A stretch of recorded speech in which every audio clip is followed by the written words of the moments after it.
stellen wir uns eine Frage.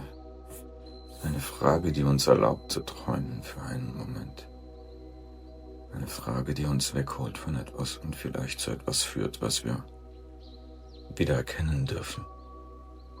Was wäre, wenn Wunder nichts Außergewöhnliches sind, sondern das Ergebnis eines Zustandes, den wir einfach verlernt haben. Wir leben in einer Welt, in der wir gelernt haben, dass uns etwas fehlt, wir nicht komplett sein, erst wieder vollständig werden müssen, als wären wir als Fragment geboren. Wir brauchen andere Menschen oder Erfolg, Anerkennung. Doch dies ist nur eine Reaktion auf etwas. Und diese Abwesenheit erzeugt Spannung in uns, ein leises Gefühl von nicht genug. Doch was, wenn genau das Gegenteil wahr ist? Was, wenn du bereits vollständig bist und das Einzige, was fehlt, ist das Verständnis darüber? Vielleicht geht es nicht darum, mehr zu haben, mehr zu werden, sondern vielleicht geht es darum, weniger falsch zu glauben. Ein Wunder ist kein Bruch der Realität. Ein Wunder ist ein Ereignis, das außerhalb unserer aktuellen Erklärung, unseres Denkens liegen kann. Gehen wir einen Schritt in die Quantenphysik. In der modernen Quantenphysik wird uns gezeigt, dass Realität auf fundamentaler Ebene anders funktioniert, als das wir tatsächlich aktuell wissen oder glauben. Teilchen sind keine festen Objekte. Im Doppelspaltexperiment zeigt sich, dass ohne eine Messung eine Welle entsteht, also eine reine Möglichkeit, Potenzial. Mit einer Messung ein Punkt, eine konkrete Realität. Doch was bedeutet das?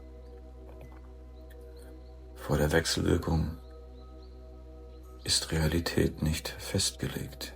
Bevor wir nicht hinschauen, ist nur Potenzial vorhanden.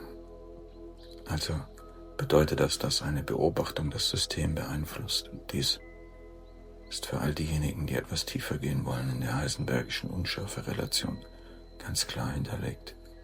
Messung verändert das System. Also was bedeutet das für uns? Wir können nicht einfach beobachten, ohne beeinflussen zu können. Wahrscheinlichkeit ersetzt Determinismus. Die Zukunft ist also kein fester Film. Sie ist eine Wahrscheinlichkeit, ein Raum der Möglichkeiten. Du kannst kein Objekt durch Gedanken erschaffen, nein. Aber du kannst Bewegung in einem offenen System erstellen für dich. Vielleicht bist du weniger nur ein Zuschauer der Realität und mehr ein stiller Mitgestalter, ein Teil. Vollkommenheit ist kein Zustand, den man erreichen kann.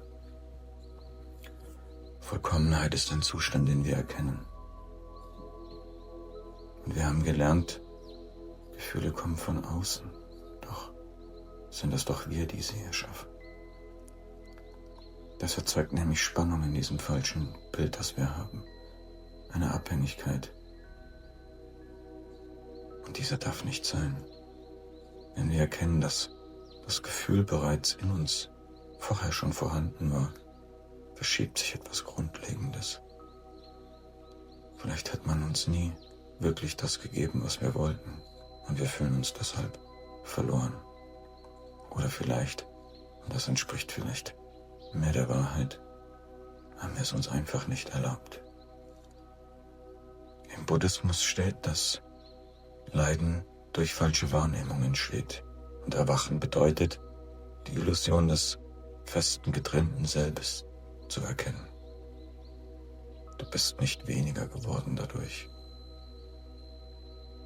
Du bist nur einen bestimmten Kern deiner Essenz näher gekommen dadurch.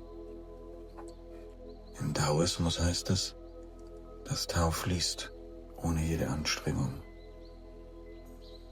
Vielleicht ist unser Kampf absolut unnötig. einfach nur Gewohnheit. Im Christentum heißt es, dass das Reich Gottes in euch ist. Vielleicht suchen wir am falschen Ort. Vielleicht haben wir die falsche Richtung eingeschlagen. Im Judentum heißt es, der göttliche Funke ist bereits da. Und vielleicht müssen wir nichts hinzufügen, sondern einfach nur loslassen. Im Islam heißt es, der göttliche Atem ist der Mensch. Und vielleicht würde diese Vorstellung, dass wir nichts verdienen müssen, nichts arbeiten müssen, uns schon wesentlich entspannen. Im Hinduismus heißt es, Atman ist Brahman. Also, vielleicht waren wir nie getrennt. Im Stoismus heißt es, Kontrolle liegt in ihnen. Also, vielleicht war die Wahrheit schon immer in uns da. All das zeigt, dass überall in dieselbe Richtung gezeigt wird. Und vielleicht ist das kein Zufall, dass so viele Wege auf denselben Punkt enden. Und ja, Psychologie ist es zum Beispiel von Carl Gustav Jung als Integration statt Spaltung dargestellt. Milton Erickson nennt es Ressourcen sind vorhanden. Und Steve DeShazer sagt, Lösungen existieren unabhängig vom Problem. Das ist ein klarer Unterschied im Bereich von ich bin kaputt versus ich funktioniere bereits. Vielleicht sind wir nicht falsch, sondern nur falsch organisiert. Vielleicht denken wir falsch. Ein Blick in die Philosophie wie Albert Camus lässt uns auch in diese Richtung denken. Sinn entsteht im Erleben. Alan Watts sagt, du bist ein Ausdruck des Ganzen und Eckhart Tolle nennt es, du bist nicht deine Gedanken. Vielleicht ist es das, was für uns relevant ist. Die Distanz aufzubauen zwischen dem, was wir denken und dem, was wir sind. Die Natur ist ein Netzwerk, kein isoliertes Konstrukt. Sie verbindet, sie trennt nicht. Individuum ist Teil des Systems. Also, vielleicht können wir das für uns auch ableiten. Vielleicht können wir diesen Gedanken uns auch erlauben. Wenn wir in die Biologie schauen, dann wird uns klar, dass der Körper aus 30 bis 50 Billionen Zellen besteht, die miteinander kommunizieren, sich anpassen, in einer Dynamik miteinander funktionieren. Und die Epigenetik lehrt uns, dass die Gedanken auf den Bauplan, den wir in uns tragen, einen massiven Eindruck und Einfluss haben.